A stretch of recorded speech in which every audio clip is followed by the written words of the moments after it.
I'm Cassandra, and this is my O.W.L.s Magical Read-A-Thon wrap-up. In my TBR, I had a plan for which books I was going to read, which books was going to finish, was going to complete which challenges, etc. That has changed a little bit. I also had only planned to read, the career that I chose, Hogwarts Professor, required me to read 7 books, which was the subject I was going to teach. I was going to teach Charms, Defense Against the Dark Arts, and then 5 more books of my choosing. I was only planning on reading those 7 books, but I also knew that within the course of the month I was going to finish one more book, which was I was going to finish The Masked City, which is a sequel which would complete Potions, because I was also participating in Fantasy-a-thon. I thought we'd start off with me just quickly going through which books I read that finished or that completed what challenges, and then I'll go in and do an actual wrap-up where I talk about what I thought about each book. So like I mentioned, I needed to finish Charms, Defense Against the Dark Arts, and then 5 more. For Charms, where the prompt was an adult book, I read Ghost Wall by Sara. It's actually the last book I finished this month. I finished it yesterday. Today's Monday the 29th. I saved it for last because the book that I was reading for Charms kept changing. I was reading one book and then I decided that, oh, that could go for this other prompt, and then instead I'll read this one for Charms. And then I realized, oh, that one could go for another prompt, so I'll read something else for Charms. Because I read mostly adult, I figured that I could read pretty much anything that's on my TBR and it would complete the Charms requirement. Now for Defense Against the Dark Arts, you had to read something beginning with R, and I read Rape, a Love Story by Joyce Carol Oates. That one I mentioned in my TBR I was going to read, and that has not changed throughout the entire month, because I didn't think it would be that difficult finding a book I wanted to read beginning with R, but it really was. And I know that other people, I know that Lauren from Lauren and the Books also struggled a bit finding something beginning with R. So those were the 2 that I knew I had to read, and then I had to read 5 more to complete just 5 other exams. So technically, since I read all of them, I read all 12, I've completed my O.W.L.s, which is why I'm doing this wrap up on the 29th. I figured I'd just show you the 5 first books that I finished, besides those 2, in the month of April. And we have The Hate You Give by Angie. This is a contemporary, so it completes the Muggle Studies exam. Priory of the Orange Tree, it completes by Samantha Shannon. It completes Herbology because it has plants on the cover. Freshwater by Akwaeke Emesi, which completes Care of Magical Creatures because it has a land animal on the cover. The Masked City, like I mentioned, it completes Potions because it is a sequel. And The Outsider, which was the very first book that I finished, which has a red cover and therefore completes Transfiguration. For Arithmancy, which is to read a book with more than one author, I read Help Us. It has a bunch of authors because it is a collection of texts. The editor is Åsa Hjalmarsson and Daniel Martinez. A Son of the Circus by John Irving. It completes History of Magic because it is a book published more than 10 years ago. This book and I are actually, it is published the year I was born, so we're of the same age. The more you know. And then, not physically, I have A Star Trap by Bram Stoker. Yes, the Bram Stoker. It's a short novella. I read it as an audiobook. It was about, I think, 27 minutes of an audiobook. So I knocked that out. It has the word star in the title, so it is for astronomy. For divination, I don't read a lot of books set in the future, which is the prompt. But I found a book written in the 1890s, I think, and it's set in 2012. So it's set in the future, just not our future. It is News from Nowhere by William Morris. And then finally, for Ancient Ruins, a retelling, I read Swan by Kelly, Greenberg, Jeffcott. So those were all the books that I read. And since I read and completed all the prompts, I completed them with outstanding as a grade. I'm quite happy. I didn't think I was going to read. I mean, I'm not surprised that I read 12 books. That's sort of about what I usually read in a month.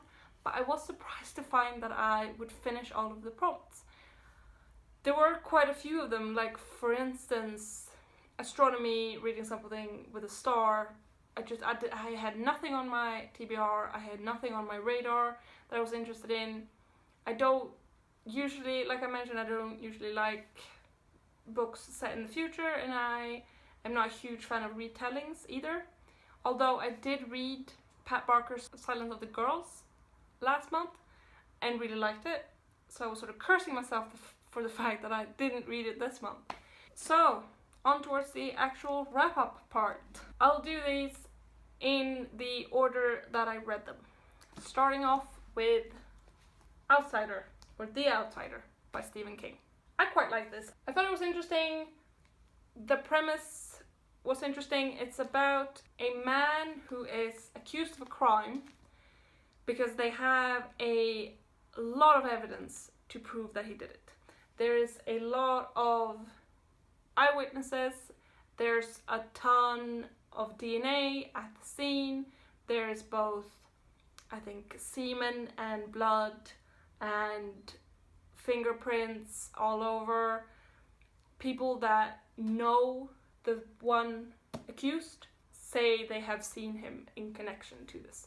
But he, on the other hand, claims to have been in a different town during the night, or during the day that this happened. It was impossible for him to have done this. He has several eyewitnesses of like his close colleagues to say that he went with them. He has fingerprints in this other town, and he is also caught on camera in this different town. So the question is, how can he be in two places at once? The reason why I picked this up is because this one was the winner of a Goodreads Awards for mystery thriller, and that's why I picked it up. That's why I wanted to read it. It was just a happenstance that it has a red cover. I know that there's another version of this which has like a black and white cover, so I was really glad that I was picking up the red one. Anyway, I quite liked it. I thought it was interesting. What I didn't like about it, and I don't know if it's just me being stupid, I didn't anticipate that this would have a supernatural element. I thought, like, even reading the premise, I was like, oh, interesting. So maybe it turns out he has a twin, or maybe like it's a one big setup. Like, how did he pull this off was my question. And then it's like, oh yeah, there's a supernatural element to this. And I was like, oh, all right. That sort of made me less intrigued in the story, because then I was like, well, that is just up to Stephen King. Like, whatever he comes up with is the solution. We're sorry, the number you have dialed is not in service at this time. So I found it quite difficult, because I read this during 2 days. Like, I devoured it. I thought it was hard to get through, because I was reading it, and then I was like, oh yeah, I gotta go to bed. And then I went to bed, and I was like, oh, I'll just read another chapter. And then it was like instant creepiness in that chapter, and I was like, oh yeah, great. It's late at night. It's like 1 o'clock at night, and I gotta get up in the morning to go to work. How am I supposed to go to sleep now? And then it took me like the rest of the week to recover from that. I ended up giving it 4 stars because I liked it, but I wasn't anticipating the supernatural element, and I didn't actually like the supernatural element. Since I was reading it for the Goodreads Awards thing, I would have read it anyway, like I would have finished it anyway, but it's not a book that I would have picked up myself because I just don't like the supernatural element. The next book I finished was The Masked City by Genevieve Cogman. I read this for Fantasy-a-thon. It is the second book in a series. It's the Invisible Library series. I had the first book. I was reading this one to see if I still liked the series and if I wanted to continue on, and I realized I didn't. I talked more about this in my Fantasy-a-thon wrap-up. So if you want to hear me talk more about it, then you can look at that video. I gave it a 3 stars because I didn't think, it wasn't in any way bad. It was just not something that I enjoyed. The next book I finished was Freshwater, again for Fantasy-a-thon. So if you want to hear me talk more about it, you can watch my Fantasy-a-thon wrap-up. This is by Akwaeke Emezi. I really like this one. It's so different to anything that I usually read and so different to anything that I usually think about or experience. It has a very big spiritual side to it, and it has some discussions and metaphors and sort of explanations around non-binariness or transness. It was really interesting. It was very difficult to understand. The narration was quite difficult, but it was such a good book that I recommend it to everybody to pick up and read it. I gave it 5 stars. I rarely give books 5 stars, but I gave it 5 stars. I think maybe I will lower it to 4 just because I didn't understand a lot of it. So I don't feel like it deserves 5 stars from me. Like, I don't think I understand it enough to give it 5 stars because I might have missed some things, but it was so good. So good. The next book that I finished is Priory of the Orange Tree by Samantha Shannon. It is big, it is 800 pages, it's a standalone fantasy. It was great. Again, finished it for Fantasy-a-thon. I'll talk more about it in my wrap-up. I gave it 4 stars. I had some problems with it. Some parts of it were quite convenient, some parts of it wasn't developed enough. I feel like it should have been 2 books. I felt like it was too big of an undertaking for only 1 book, but I still liked it and gave it 4 stars. Then, not for Fantasy-a-thon, I finished The Hate You Give by Angie Thomas. I completely understand why everybody has been raving about it. It was clear from the first chapter why everybody likes it so much. It was as good as everybody says it was. I gave it 4 stars. It's a young adult, so I didn't fully connect with it, but I felt like it covered topics that were very interesting. It's a very important book. I wish upon young adult people to read it, to get an understanding of what is happening, especially in America, with violence and gun violence, and especially gun violence against, or like gun violence, the police gun violence, and especially targeting black people and black men especially. Yeah, it's really good. It's really great. I felt like I got a better understanding. I felt like I wanted to give it to every young adult person for them to also get a bigger understanding of what is happening and how it feels and what can be done and what is being done and why it's being done. Like, why are people rioting and why are people protesting and why are people rioting? Like, what drives someone to riot and what drives someone to protest, and like, what is the correct path, and like, yeah, it was just so many good topics. I highly recommend it. Like I said, I gave it 4 stars because it's not targeted at me, so it's not really for me. Oh yeah, I didn't say what it was about. It is about a young woman. She is 16. She goes to a party. At this party, there you hear some gunshots and she leaves. And she has just reconnected with an old friend of hers. This main character, Star, she goes to a school that isn't in her neighborhood. She lives in the projects and the ghetto, as it's being called by a lot of her school friends, but that's not how she sees it. She sees it as just her home and where she grew up. She goes to a different school, so she's sort of lost touch with a lot of people in her neighborhood, and she has just reconnected with her old best friend, a guy called Khalil. So Khalil drives her away from this party, and when they are driving, they are stopped by the police, and Khalil is shot down by the police.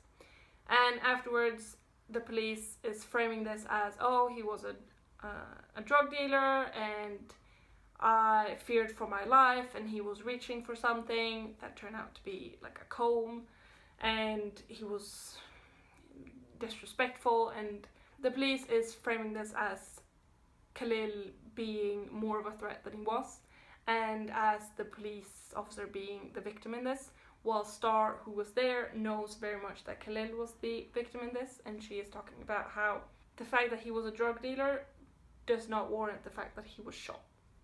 He didn't reach for a gun, he wasn't like overly disrespectful towards the police, and even if you are disrespectful towards the police, why would you be shot and killed? No one else allows you to be killed because you're disrespectful. Yeah, and then it deals with the fallout from this, and it deals with Star deciding if she wants to go out and have a voice and talk about the fact that she was the one who witnessed this, and talk about what she's seen, because that would warrant some unwanted attention from the police who might want to come after her, or from others who might not want her to speak out. Yeah, really good. The next book I read was Rape, a Love Story by Joyce Carol Oates. This is about a mother, and it's very short. It's about a mother and daughter who walk home from a New Year's Eve party, I think, at the mother's boyfriend's house. On the way, they are assaulted by a group of men and boys from the neighborhood, and the woman is gang raped by a lot of these men. The daughter manages to hide from these other boys, so she is not raped, but the woman, the mother, is raped very violently and she is near death. The daughter manages to get help after this assault. Then it's the fallout from that. It's the first sort of establishing trial where they establish what has happened and if this should be carried on onto a trial. And at this sort of preliminary, I don't know what it's called, at this preliminary hearing, the men have come together and hired a brilliant defense attorney who is just defaming the mother terribly, saying like, oh yeah, well, we know around town that she's promiscuous and she consented to sex with these people, that's why we find their semen, but it must have been after they left that some other people came and gang raped her.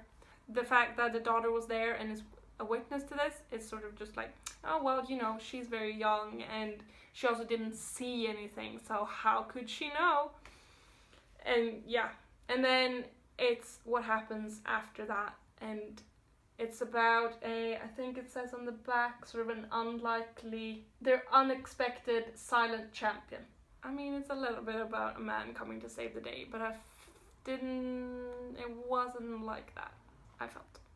It was really good, it was really short, it hit me like real hard, it was real difficult to read, but it was very good, so I gave it 4 stars. The next book I read was A Son of the Circus by John Irving. John Irving is my favorite author, just hands down. And this was a book that I had on my shelf. It's one of his bigger ones, so I was quite apprehensive going into it. It also didn't have a premise that I was super sold on, but I usually don't care about the premise of John Irving books. I just read them and let his stories sort of take me wherever they want to go. This is about a man who's born in India and then he goes to Austria for university, and then he marries an Austrian woman, and then he ends up living in Canada, and then like he keeps returning to Bombay, to India. And it's sort of about him being a foreigner everywhere he goes, because he's a foreigner in India, he's a foreigner in Canada, and it mostly takes place in India, where he is a surgeon and he's also a film writer, screenwriter for his sort of, I don't know if you would call it, sort of like his adoptive brother / son. He's 20 years younger than him. And it's sort of about that, and it's about a whole different set of things, and a lot of things happen, and it's a convoluted plot, but also straightforward. Yeah, it's a John Irving book. I really like his writing. I really like his other books. Pretty much all of the John Irving books I've read, I really liked. But this one wasn't one of my favorites. At the end, I sort of felt like everything wrapped up quite nicely, and I liked it better once everything had wrapped up. But because it was such a struggle to get through, especially like I would say the first half, I ended up giving it a 3. It's not one of my favorites. I don't think I will ever reread it. I just felt like John Irving's writing was what pulled me through it. So yeah, I gave it 3 stars. I wish it was better. The next book I read was Help Us.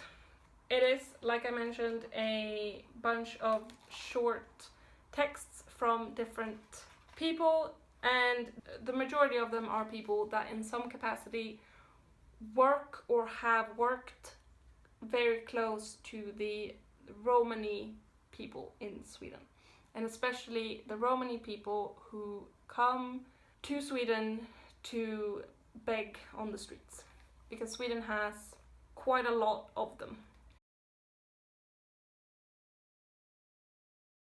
I think they were saying that there were 3,000 of them or something in Sweden, and it's because they come mainly from Romania. Romania is part of the EU, but after the financial crash in 2008, a lot of the Romani people that had been employed in industry work and doing, building work were fired from those works. Like, they were the first to be fired.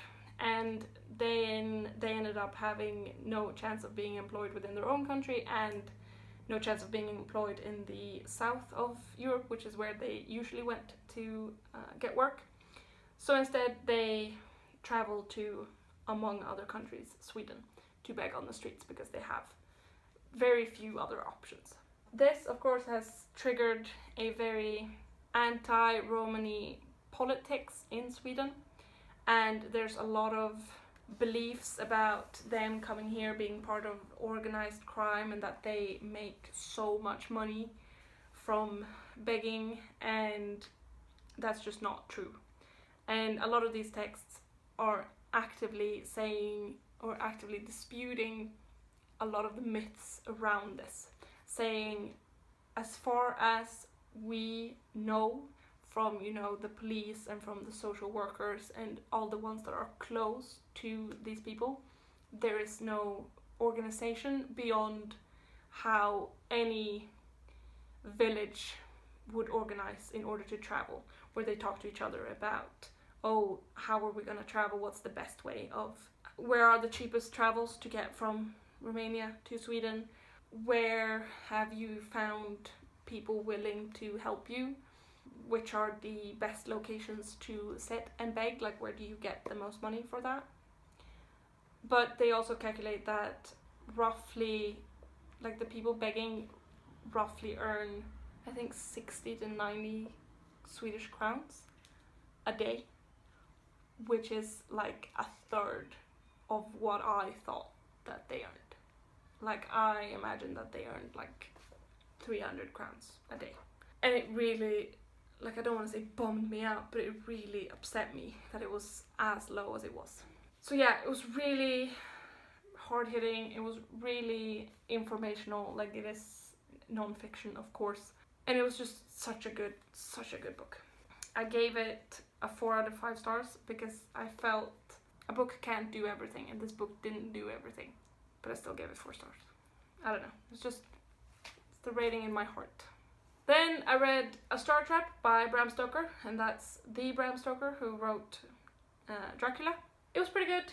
It was, I think, 27 minutes, so it went by really quickly. At this point in the month, I was so tired of reading these books, and I just wanted to finish it. But I sort of set my mind of like, yeah, I had like a week and a half left of the month, so I knew I could put it off, especially if I read short books, so I just read it. It took me less than 20 minutes because I read it at a 1.5 speed. And it was pretty good. It's a story about a man who's jealous because his wife doesn't love him properly and ends up having sex with a different man, so he kills him. I gave it 4 stars. It's not enough room in those 20 to 30 minutes for there to be anything for me to have an issue with, but at the same time it didn't grip me enormously. The next one I read was Swan Song by Kelly Greenberg Jeffcott. I gave it 4 stars. It is, I consider it a retelling because it is a fictional account of when Truman Capote had writer's block, and then he decided to write a book in which the characters were very thinly veiled his closest friends. He had a group of women who he called his swans that are society ladies, and they are very famous, and at the time of Truman Capote they were the exemplifying of the jet set lifestyle. So they were very glamorous women. And he decided to spill their secrets. And he released the first chapter of his book. He released to a magazine to sort of promote his book. And they all just dropped him. And then he didn't ever finish the book. And he spent, his last 10, 15 years of his life not finishing the book, estranged from his closest friends, and according to this book, tried to reconnect with them and tried to make it right, but they didn't want to talk to him anymore. I liked the women better than I liked Truman Capote, because they go sort of into the different swans' life and talk a little bit about their secrets, and I quite like that. I really like this book is also part of the Women's Prize for Fiction longlist, and that prize is, by women, for women, and about women. And I did find that the women's story was more interesting than Truman Capote's. I ended up not really caring about him. And the last hour of the audiobook, I listened to it at two times speed, so it was about 7 hours, I think. The last hour was mainly just him, and that was, I ended up not liking that part. So I gave it a 4-star because I really like the women, but I didn't like Truman Capote. Then I read News from Nowhere by William Morris. This is a book written in the 1890s, set in the future, set in 2012. I sort of realized that I am so sick of dystopian novels, and I'm sick of dystopian novels having to do with, the danger of capitalism. So I felt like it would be more interesting to me to read a utopian novel set in the future, which is a socialist utopia. So I read that, and I quite liked it. I thought it was interesting to see how someone would envision a socialist utopia, especially a book written prior to the Russian Revolution. So the narrative isn't tainted by what happened there and what happened with, North Korea or Vietnam or Afghanistan or, any other sort of communist states that have come up in quote-unquote modern time. It was really interesting. It was interesting because they explained how they had arrived. How did they get from 1890s industrial, a lot of downtrodden poor people who have very little agency in their own life. How did they go from there to, the book he wakes up in 2012, I think, to waking up there and having, this socialist world. And I thought it was interesting. I could see a lot of the things that I recognize in how that a socialist utopia would be achieved. And it was achieved through a revolution. Spoiler alert. But what I didn't like was the fact that it was very much the values of 1890s, and especially it's written by a man, so it's the values of this man from 1890s was shining through sometimes. in, for example, where they were talking about like, oh, well, the women who are complaining about having to stay at home, like, why are the women still at home in this utopia? And it's like, what do you mean that the women wouldn't want to be at home and care for the house? Like, why would that work be undervalued? And on the one hand, I'm like, yeah, why would that work be like, why wouldn't we value that work? And in a socialist utopia with a very much a give and take of division of labor, etc., why would that not be a division of labor to care for home and hearth? But on the other hand, I'm like, so every woman decides to stay at home? I find that very hard to believe. So that annoyed me. And then there were also some other things, like since you know, the book was written prior to the invention of the internet, or really to a lot of the developments that we nowadays take for granted, it felt like the book was going back in time instead of the development of time. Like, it was as if nothing would have happened, nothing would have been accomplished since 1890s. And it made me, instead of making me feel hopeful about like, oh, this is what a socialist utopia would look like, it instead made me really upset and sad that like, oh, so just because we wouldn't have capitalism anymore, there wouldn't be any development at all. Like, I don't necessarily think that cars is a great idea because it has led to a lot of global environment destruction, but no personal transport at all. Like, no.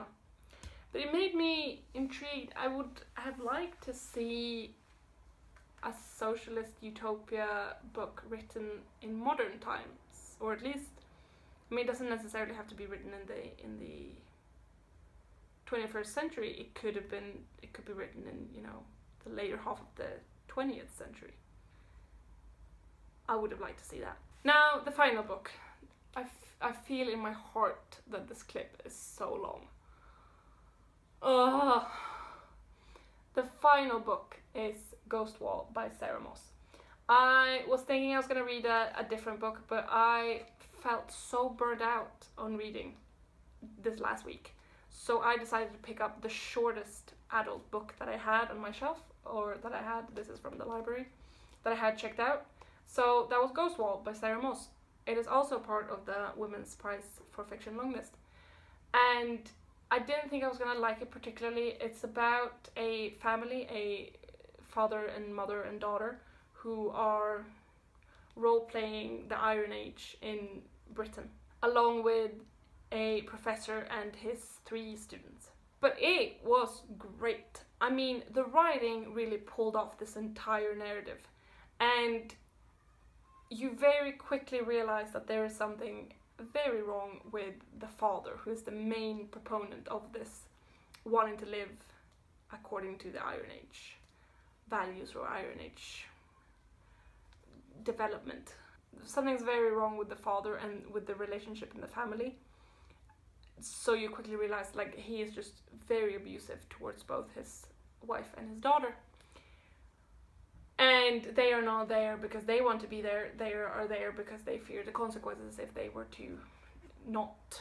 But in this group of students, I mean, the professor very much connects to the father because they both have this shared interest of the Iron Age and sort of speculating about how they lived, etc. And then the students, there are 2 men or 2 boys. They're I don't know, like 20, and they are sort of fine with this. They go along with it, but the female student is the hero of the story because she connects to this daughter, to Sylvie as she's called, and points out when things are fucked up. Like, for example, that the male students don't pull their weight and that all the sort of housework is left to Sylvie's mother. Sylvie's mother is the one who cooks everything, and she's the one who ends up sort of cleaning their plates, etc. And then the professor and Sylvie's father go off and they hunt, and then the students and Sylvie are sent out to gather. But since they, you know, live in modern contemporary Britain, a lot of the land is already foraged and it's not the same sort of biodiversity as would have been in the Iron Age. So they struggle quite a lot to find anything that they could eat. Also, they're sent out with the book because they don't have the knowledge that Iron Age children or young adults would have in that age.